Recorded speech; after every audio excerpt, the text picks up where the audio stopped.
said, one thing I talk a lot about is how much you worked, right? Like my work ethic, completely inspired by you and Mom, the way she worked the house, but more you. We really didn't hang out. You got fired. The number you have dialed is not in service. We don't need to talk about when I got fired the one time for. Why not? Well, listen, fine, listen. Tell them. I'm sure they build. Yeah, listen. Go ahead. Character. Go ahead. Tell them the story. Gary asked for 2 hours off. Another day off. Asked to leave early for a high school party. You know when you graduate high school, people have parties. I asked on a Saturday to leave at 5 instead of 7 p.m. Right. And I worked every summer day. These are real stuff. No question about. I asked to leave at 5 instead of 7 one day. Mm-hmm. And we would leave the house at 7 to open the store. Mm-hmm. So 7 to 5, or 9 to 5. I don't know. 2 hours early. Hanging up on this one. Hold on. I got to tell this story. He looked me dead in the face and said, "You're not committed to the business. You're fired." He came home and he was crying. And of course his mother had to get involved in the whole thing. And then I went from crying, because I cried, to smiling because I actually didn't work the next day. And since I've been working my whole high school life, I was like, wait a minute. This is interesting. Give me a laptop. Little AJ? I didn't, not yet. This was before that. Right. This was 94. I'm making a joke. This was playing Nintendo. The Rangers Yes. And so I was like, this is amazing. And then my dad doesn't really, he didn't come to apologize. He just walked into my room the next day and goes, you're coming to work. I'm like, all right. That's really what happened. That's it.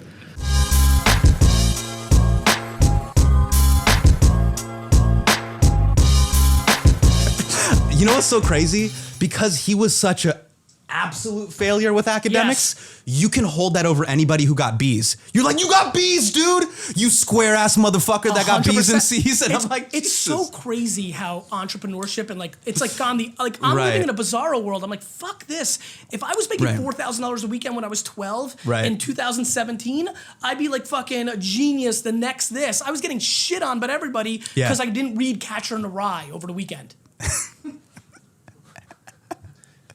So back to what we were talking about. Did you pause because you're like, fuck, I read that in 1 hour? No. Guys, post edit. Put A's all over his face. No. Jake, I want A's all over his face. No, this is 100% why. He keeps going. He was like, there are, you guys know this, there's like 15 videos in the IG video of him being like, I was a loser. I was a loser. People call me a loser for getting D's and F's. Yep. You fucking suck. Yep.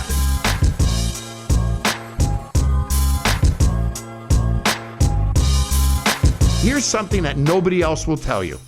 If somebody goes to a restaurant for the first time and has a flawless experience, the statistical likelihood of them doing a second visit is about 40%. They come back a second time and have a flawless experience. The statistical likelihood of a third visit is still about 42%.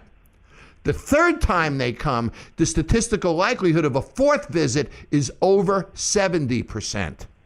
So you got to market to 3 visits, not 1. Visit 1, free rib dinner. You sit them down, put a red napkin on the table, not a white one.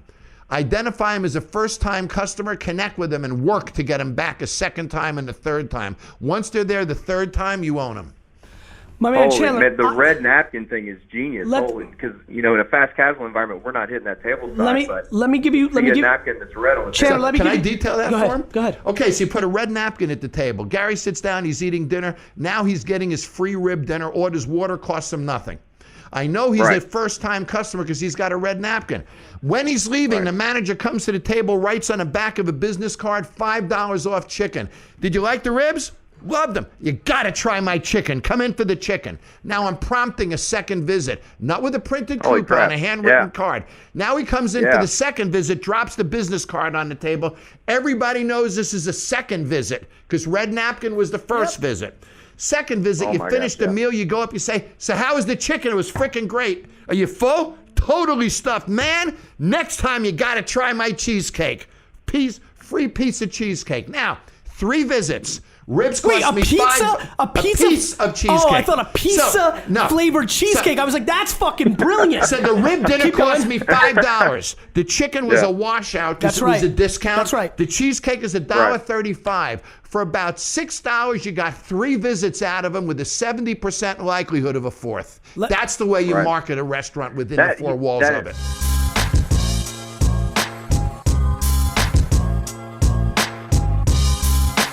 Jewel, for the 4 people that may not know who you are, why don't you give a little context of a little bit about your career and who you are? Sure, my name's Jewel. It's my real name. These are my real teeth. Nobody asks me that, but I just thought I'd throw it out there. I'm from Alaska. My family were pioneers. I grew up on a homestead, which means I grew up eating only what I could kill or can. So my fang came in really handy. It didn't, actually. It taught me resilience, it taught me grit, it taught me how to grind.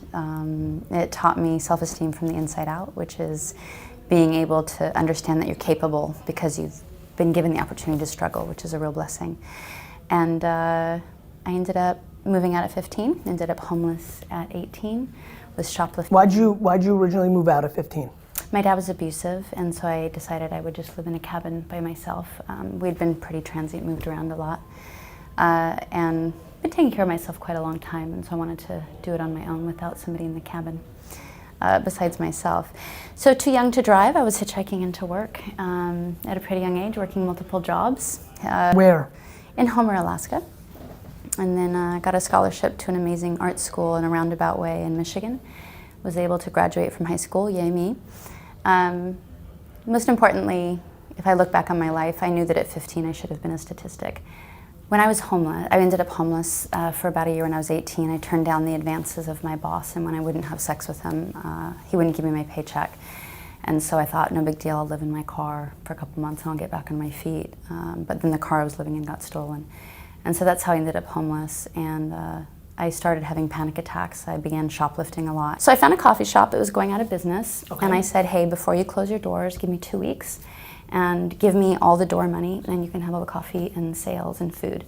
And so we struck a deal, and I suddenly had to go out and get a following. Awesome.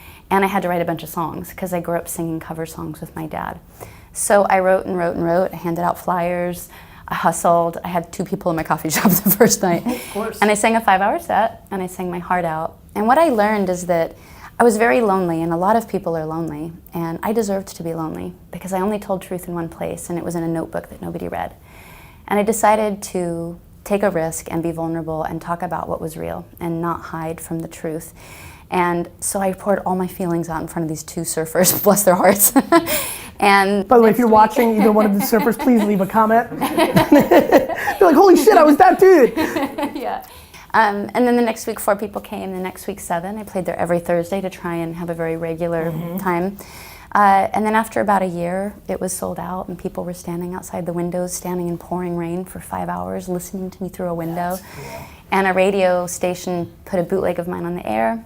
It ended up requested, and I got into the top 10 countdown on 91X in San Diego. It's one of the biggest stations in the country. Labels were like, who the heck is this girl on acoustic guitar playing between Nirvana and Soundgarden? They all started showing up. So it was like being Cinderella, you know, limousines were showing up. Really? Yeah. And so you'd think I would jump at the opportunity to have a record label or a record deal, except that I had just found happiness and I was not going to give it up. Yeah. And fame is a path so many people lose their footing on. Yeah, it's happening to D-Rock. He's changing so much. He is. I just watched it right here. Yeah, he's very condescending. Just like he stares at me. Yeah.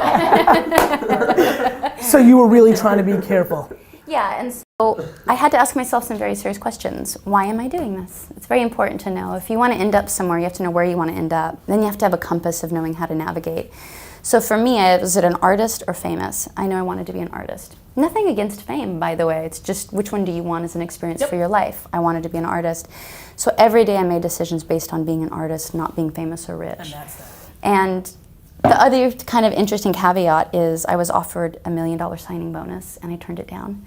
I had read a book called Everything You Need to Know About the Music Business, and I learned that it was an advance and that you owed the advance back. I knew I was going to make a folk record at the height of grunge. I knew the odds of that working were incredibly slim. And so I basically bought my own right to make my own music, and I negotiated the biggest back end anybody had ever been given in royalties and mechanicals. Same thing I did with Crush It. Nice, I love it. I didn't it's so funny. Yeah, bet on yourself. And 100%. so I grinded. If you're good enough, bet on yourself. Yeah. And I turned down reality TV shows and a lot of shortcut things, but there's no shortcut to being great. So I did 600, 700 shows a year, and I did it for years, and I grinded it out and ended up breaking through. But yes, I've always looked at myself entrepreneurially to answer your question in a really roundabout way. It's great. It's really great.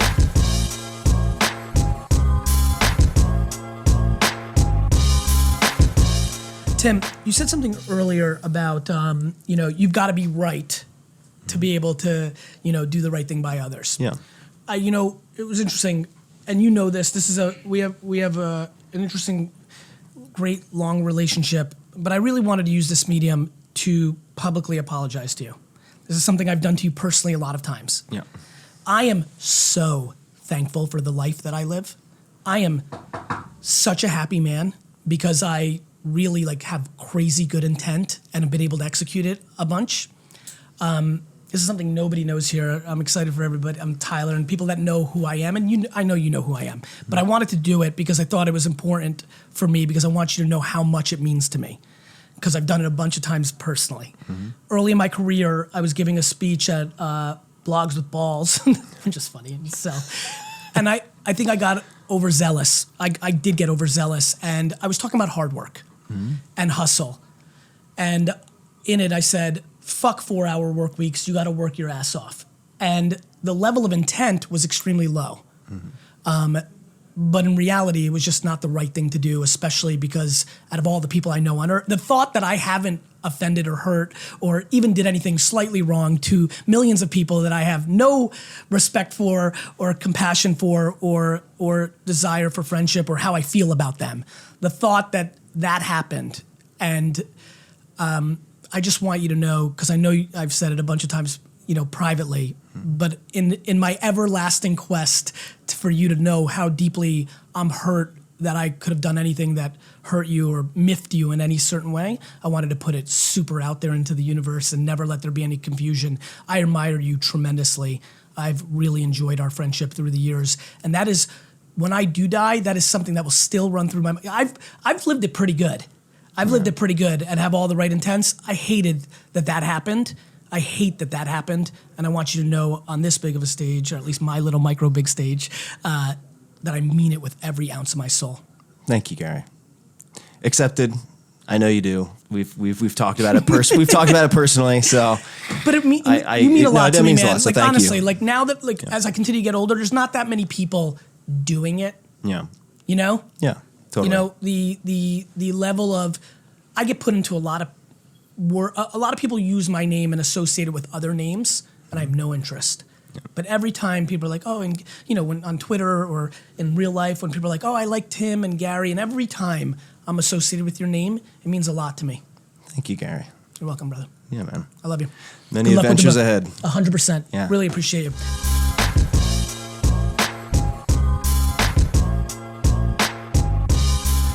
Talk to me about the Hawk, Aaron Pryor. Oh, the Hawk was one of the baddest dudes ever, dude. I'm a big Aaron, and they don't know who he is. The Hawk was one of the baddest dudes ever. You're mad you missed social media. The Hawk missed, he just missed it. Just like I said, but God knows best. God knows what he was doing. He did it for his reason, and that's what we have to do. I'm being selfish. Couple more. But the Hawk was a bad boy. John the Beast Mugabe. John the Beast Mugabe was a killer too. Now, Hagler destroyed him, but he was a killer before Hagler destroyed him.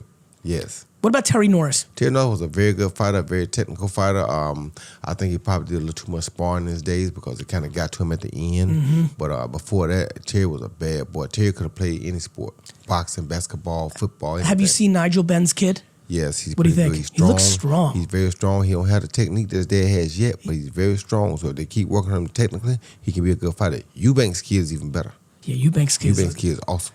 Yeah. Eubank was some puncher, but his son is awesome. Yes, interesting. They both were punchers, and both the kids their got kids a little are punchers. more. Both of the kids are punchers. I know. Yeah. It's interesting like that. Yep.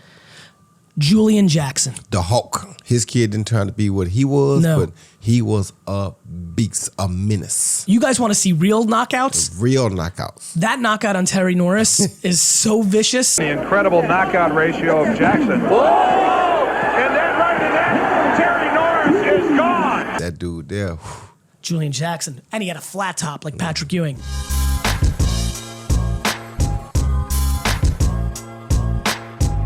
Real quick, what's the best flip you've ever had? The best one? Yeah, like the biggest ROI. Like I bought this bike at a garage sale for $40 and I sold it for $6,900. No, I didn't have one like that. Well, I get it. I mean, I made that up. But like, give me a real fucking good one. I found a Ferrari 348 Spider in a guy's garage and was able to flip that. I bought it from him for $20,000 because it didn't run, and I was able to flip it for $113,000. That was better than the example I gave.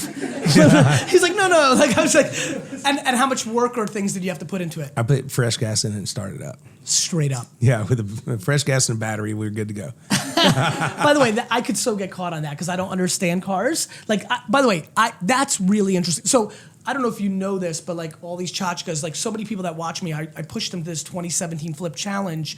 And it's interesting. I know pop culture, so I'm good at like buying like advertising or TV stuff, buying it, knowing it's undervalued. But so many of the people that watch me have a little bit more handy skills like you did. Maybe not for bikes and cars, but like whether it's electronics or things of that nature. And hearing people on Twitter and email and DMing me on Instagram of like, I bought this, it didn't work. It took me 1 minute. It was the battery. It was this, and I flipped it for that.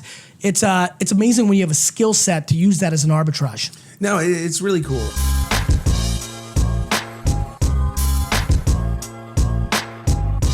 Every single day, I make pretend that my mother, dad, sister, brother, wife, or children are killed. Now I know this is a different version of it. I know you didn't expect that one. You crazy son of a bitch. I know it's a little different. Yes, they get stabbed in the eye and then they take out the groin. Like it's sometimes even in detail. But I will tell you, it's very fleeting. It usually happens within the. For them still being but here. I promise you, I know it's a little left field. It's insane what that perspective does for me. Nothing, and I feel it. It's contrast. And I feel it. And I feel it in my soul. Contrast and it just makes every bad thing. And by the way, and I'm sure for your business, when you're the last line of defense, you know how they say occupation on the doctor form? The last time I filled it out, I said firefighter. Because that's what I think I do for a living. Like it's just problems. Yeah. Like when I get done with this interview, I'm gonna look at my phone, 7 problems, 7 fires to put out. Like that's what I do. For me, it's perspective. Like I don't understand how people don't get that there's 7+ billion people, that there's so many people that have it worse than you. Well, look, if you live in this country, I feed 100 million people a year, I care. But if you live in poverty in this country, you're the 1%. You're not the 99%. I know. 2/3 of the planet lives on $2.50 a day, $900 a year. If you're making $18,000 a year, I don't want you to make $18,000, but you got to start with gratitude that you're one of the richest humans on earth. It doesn't feel like it, but you are.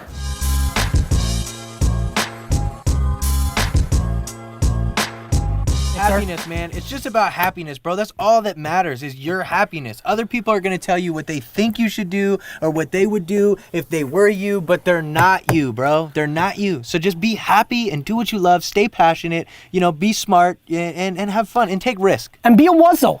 A wuzzle's a 1984 cartoon where 2 animals were in one animal. Be a wuzzle. Be a professional lacrosse player and a fucking doctor. And Grandma fucking Victor is thrilled. Swag. I love how we're talking to 14-year-old kids today. It's awesome.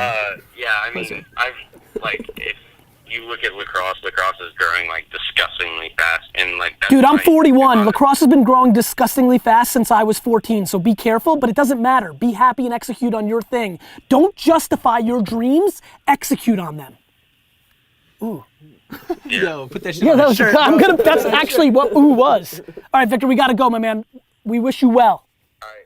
All right, see ya. See ya. Thanks, Logic. Peace. Thank you. Thanks, Gary. All right, one more. Damn, that was crucial. Yeah, don't just like. Yo, this is tight. This is fun, right? This is cool as shit. I'm gonna see like Ask Logic in a couple weeks on YouTube. I'm gonna be excited. You should do this, man. Yeah, it's fun. That's fun, right? Cool. Yeah, this is dope. Thank you. You're welcome. This is a really good experience. And it's a good way to scale interaction with fans. I like this energy. Do you think we should be do you think we should start a morning show? Like me and you versus like Kelly and Michael? Like I guess they yeah. Yeah, I know, that'd be great. You said you wanted to do TV. I'll wear the dress. I'll wear it too. We'll both wear it.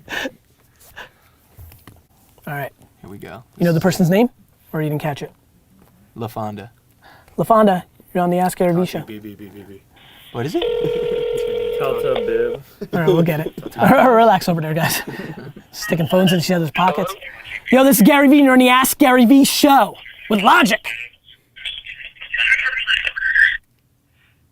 They got scared. They were like, you can hear us in the background. They got excited. Yo.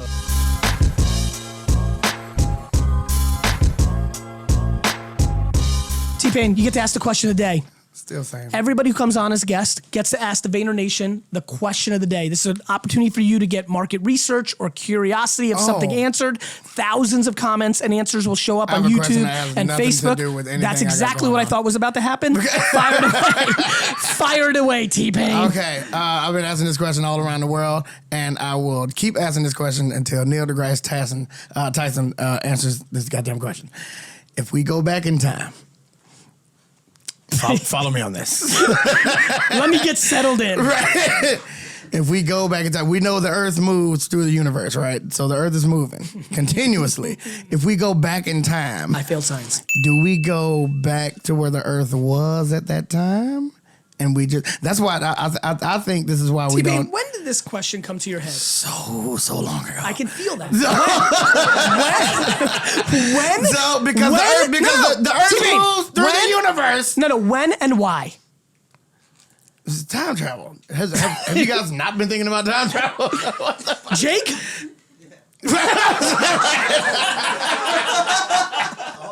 So if we're moving, if we're always moving through time and space. I've never ever thought about time travel until this moment. If we're always moving through time and space and we go back in time, do we go back to where the Earth was? That's why we don't see time travelers, because they just end up in a fucking void. Oh, wait a minute. That was actually interesting. Are you telling me that I could go back in time and stay alive longer? I'm just living in 1437?